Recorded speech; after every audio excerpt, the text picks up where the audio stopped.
感恩南无大慈大悲救苦救难广大灵感观世音菩萨摩诃萨，感恩十方三世一切诸佛菩萨及龙天护法菩萨，感恩恩师卢军宏台长。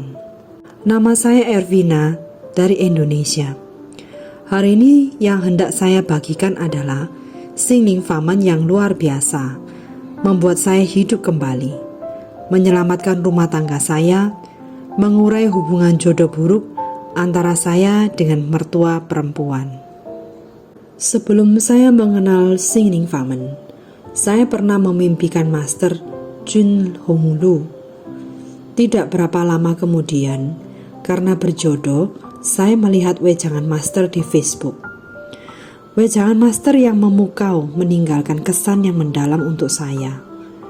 Waktu itu saya merasa apa yang Master katakan sangat masuk akal, penuh dengan kebijaksanaan hidup. Karena suka mendengar wejangan Master, maka sering membukanya untuk didengar. Namun saya yang waktu itu hanya khusus mendengarkan wejangan Master, tidak ada tindakan lebih lanjut, dikarenakan waktu itu saya menekuni pintu aliran lain. Hubungan jodoh buruk saya dan mertua perempuan cukup dalam, tapi saya mau tidak mau harus berterima kasih pada beliau. Jika bukan karena mertua yang waktu itu ngotot, saya mungkin hanya berpapasan dan melewatkan Singling Faman, tidak akan mengenal pintu aliran hebat yang mengubah nasib saya ini. Waktu itu salah satu kerabat dari mertua mengundang mertua saya pergi ke Laguna Hotel untuk menghadiri kegiatan Singling Faman.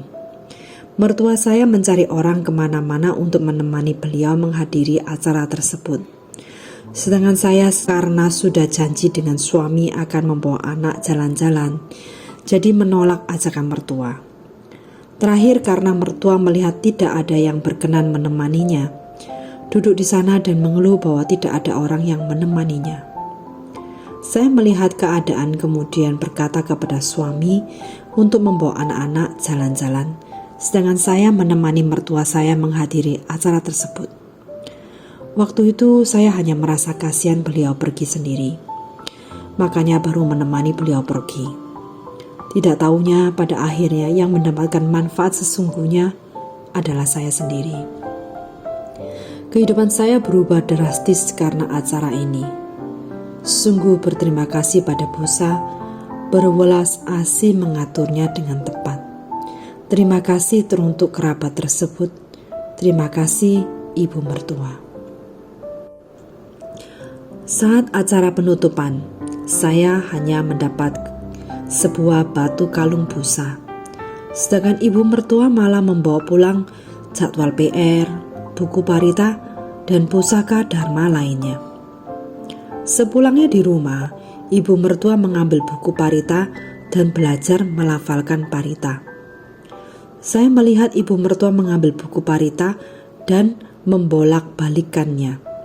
Saya kemudian mengatakan kepada ibu mertua untuk mengikuti saya melafalkan. Setiap saya melafalkan satu kalimat, ibu mertua pun mengikuti melafalkan satu kalimat. Seperti inilah hari itu, kita hanya sempat melafalkan Tapecho satu kali. Kuan Seim Busa ada di mana saja.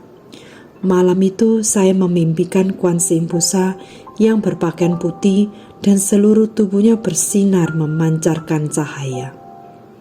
Setelah itu, saya pun mulai belajar Singling Faman. Awalnya saya mengira hanya mengajarkan ibu mertua melafalkan Tapecho. Pada akhirnya, dia sendiri malah serius melafalkan parita, membuat PR harian.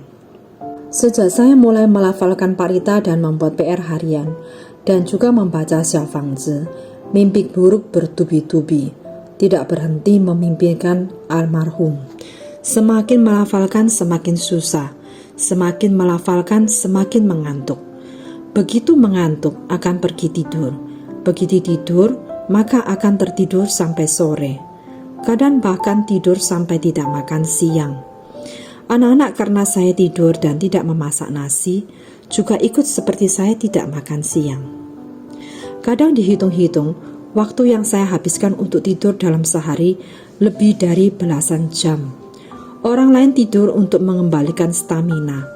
Saya semakin tidur semakin lelah, karena selama tidur selalu memimpikan almarhum.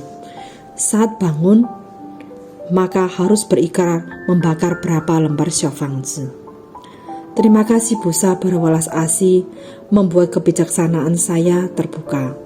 Saya mulai menintrospeksi diri, menyadari bahwa niat hati diri sendiri saat melafalkan Xiaofangzi tidak benar. Selalu mengeluh mengapa telah menghafalkan begitu banyak tapi masih belum pergi.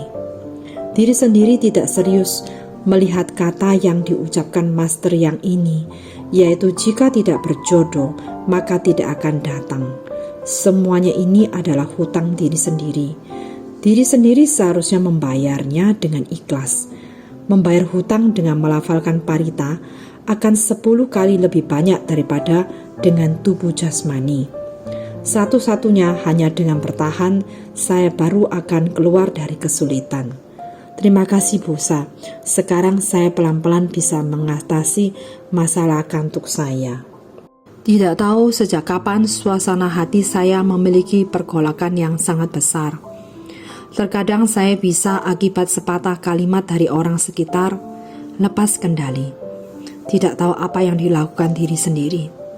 Terkadang diri sendiri bisa sembarang berbicara. Terkadang diri sendiri bisa memiliki niat untuk mengakhiri hidup sendiri. Perasaan negatif seperti ini mengganggu hingga saya sangat menderita. Saya tahu kebanyakan waktu saya seharusnya tidak berbuat begitu, tapi saya tidak dapat mengendalikan diri saya sendiri. Bahkan suatu kali saya secara tidak sadar melukai tangan anak saya dengan pisau cutter. Tangan anak saya berdarah sangat banyak, bahkan kelihatan dagingnya. Dalam otak berpikir, cepat menelpon kepada seorang teman sedharma yang jarang saya hubungin. Waktu itu apa yang dikatakan teman sedharma tersebut sepatah pun tidak masuk dalam kepala saya. Dalam keadaan gawat darurat, teman sedharma berteriak, "Kamu cepat berhenti, dengarkan perkataan saya." Saya baru tersadar. Karena teman sedharma tersebut di luar kota, dia langsung mengirimkan supirnya dan ditemani dengan seorang teman sedharma lainnya datang ke rumah saya untuk membawa anak saya ke rumah sakit menjahit luka. Sedangkan saya di bawah dorongan teman sedharma pertama kali mengunjungi dokter psikolog. Dokter mendiagnosa saya terkena depresi dan mau saya memakan obat dalam waktu tertentu. Kondisi ekonomi keluarga saya tidak bagus. Awalnya saya berencana menggadaikan kalung mas kawin saya untuk teman sedharma yang menalangi uang dokter dan obat. Tapi teman sedharma tidak mengizinkan saya melakukan itu. Saya di dalam hati sangat terharu. Hubungan antara teman sedharma melampaui hubungan antara kerabat. Saat saya memiliki rintangan, yang terpikir untuk dimintai pertolongan adalah teman sedharma kita. Yang menolong saya juga adalah teman sedharma kita. Terima kasih Busa, terima kasih Master. Sekarang saya benar-benar merasakan perkataan Master ini. Kita semua adalah satu keluarga. Hubungan jodoh buruk saya dengan ibu mertua sangat mendalam. Saya pernah karena satu perkataan ibu mertua lepas kendali mengambil pisau sekuat tenaga menusuk pintu kamar ibu mertua. Untungnya ibu mertua tidak membuka pintu. Jika tidak, sisa hidup saya akan saya lalui di dalam penjara. Setelah teman sedharma mengetahui kondisi saya, menasihatin saya melafalkan Jie Zhou untuk mengurai hubungan jodoh buruk dengan ibu mertua. Dalam hati saya berpikir, saya tidak perlu melafalkan Jie Zhou. Saya pun sengaja tidak berikrar melafalkan Jie Zhou untuk mengurai hubungan jodoh buruk dengan ibu mertua. Sekarang saya baru mengerti, semua hambatan ini merupakan karma diri sendiri. Terima kasih Busa yang berwelas asih memberkati dan mengatur. Suatu sore kebetulan saat saya sedang bertugas di Kuan Yin Dang, Biasanya saat saya di Kwan Indang, handphone selalu off.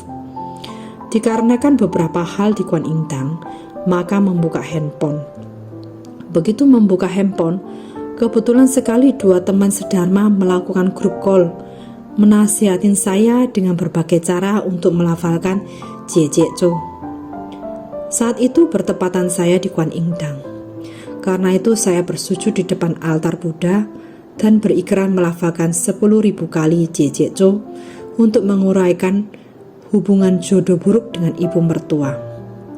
Saya juga berikrar 9 lembar Xiaofangzi untuk mengurai hubungan jodoh buruk dengan ibu mertua. 108 kali Li Fo Ta Chan Hui Wen, bertobat atas diri sendiri yang tidak sopan dan tidak hormat terhadap ibu mertua. Malam itu, saya pun memimpikan Master. Dalam mimpi Master berkata, "Sekarang sudah tahu bukan? Beginilah Busa menyelamatkan orang." Terima kasih Kwanse Im Busa. Kekuatan dharmanya tidak terbatas. Mendengar panggilan suara dan menyelamatkan penderitaan. Setelah saya berikrar, beberapa hari kemudian kebetulan ibu mertua hendak pergi ke dokter mata. Saya pun mengantarkan beliau pergi. Dalam perjalanan saya tidak berhenti melafalkan Jie Cho untuk mengurai hubungan jodoh buruk dengan ibu mertua. Dalam perjalanan pulang juga demikian, tidak berhenti melafalkan Jie Cho. Ajaib sekali, kami berdua tidak disangka aman-aman saja. Tidak terjadi perdebatan. Kehidupan kita akan selalu ada hambatan. Biarpun saya telah melafalkan Jie Cho, tapi situasi tetap saja kadang baik dan kadang buruk. Banyak sekali rintangan, tapi dibandingkan dengan dahulu, sudah sangat membaik. Sungguh sangat berterima kasih pada Busa. Pertama kali setelah saya membakar 1 lembar Xiaofangzi untuk mengurai hubungan jodoh buruk dengan ibu mertua, saya pun melafalkan 1 kali Li Fo Ta Chan Hui Wen untuk bertobat atas ketidaksopanan terhadap ibu mertua, tidak menghormati generasi tua. Pada saat itu juga, diri sendiri menjadi sadar dan sangat menyesal. Air mata mengalir deras, semuanya dari hati. Sebenarnya ibu mertua tidak begitu jahat. Dalam semua pertikaian ini, diri sendiri juga memiliki kesalahan. Diri sendiri bukan hanya tidak berbakti pada ibu mertua, masih melawan ibu mertua, penuh dengan kebencian terhadap ibu mertua. Sering mengeluh tidak mau bertemu dengan ibu mertua lagi di kehidupan mendatang. Diri sendiri sungguh terlalu bodoh, bisa membenci ibu mertua sampai tahap seperti ini. Sebenarnya, diri sendiri membenci ibu mertua. Diri sendiri juga tidak bahagia, sangat menderita. Setiap hari seperti melewati hari di neraka. Master pernah memberikan wejangan. Kita sebagai praktisi Buddhis tidak boleh memiliki hati yang membenci. Seseorang jika membenci orang lain, akan seperti mantra beracun di dalam hati. Mengutuk diri sendiri masuk ke dalam jala pembalasan sebab akibat. Membuat hubungan sebab akibat yang pada awalnya tidak begitu parah memburuk karena kebencian baru akan terus saling membalas. Setelah saya membina diri di Xingning Famen, saya mulai menyadari bahwa sedari kecil tubuh lemah dan banyak penyakit. Setelah dewasa juga banyak ketidaklancaran. Sedikit banyak ada hubungannya dengan karma pembunuhan dari leluhur. Kakek saya mengelola peternakan babi dengan skala yang lumayan besar, memelihara babi dan membunuh babi. Akhirnya menciptakan karma pembunuhan yang sangat buruk. Master pernah memberikan wejangan bahwa semua makhluk yang memiliki nyawa dan perasaan, semuanya memiliki sifat kebudaan. Maka dari itu jangan pernah membunuh. Leluhur memiliki karma pembunuhan. Leluhur tidak mengumpulkan jasa kebajikan, pasti mempengaruhi generasi berikutnya. Di antara ketujuh paman saya, 1 orang telah meninggal.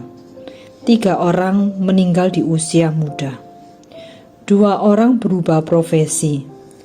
1 orang walaupun masih menjual daging babi, tapi hidupnya sama sekali tidak mulus. Sedangkan 1 tante saya dan 1 anak tante lainnya mengidap penyakit depresi yang parah.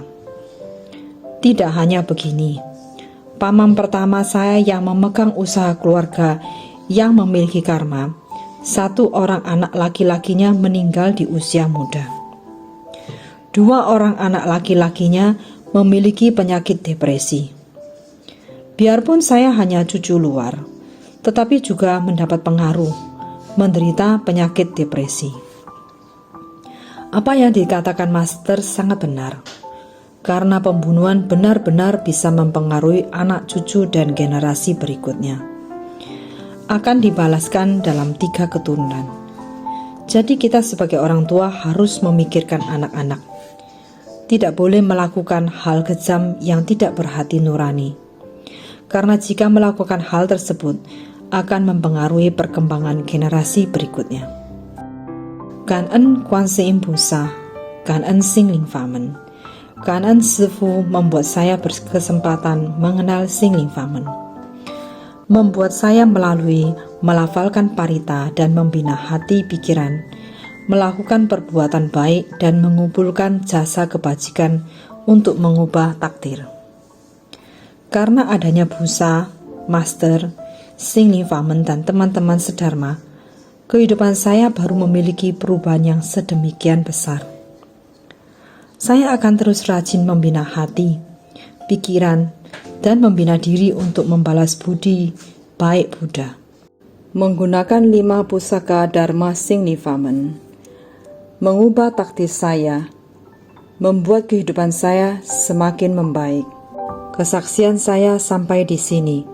Semoga umat berjodoh yang berhubungan dengan karma pembunuhan setelah mendengarkan kesaksian saya, memikirkan generasi berikutnya. Secepatnya berganti profesi. Menghasilkan uang yang banyak atau sedikit tidak penting. Selamat dan bahagia adalah yang terpenting.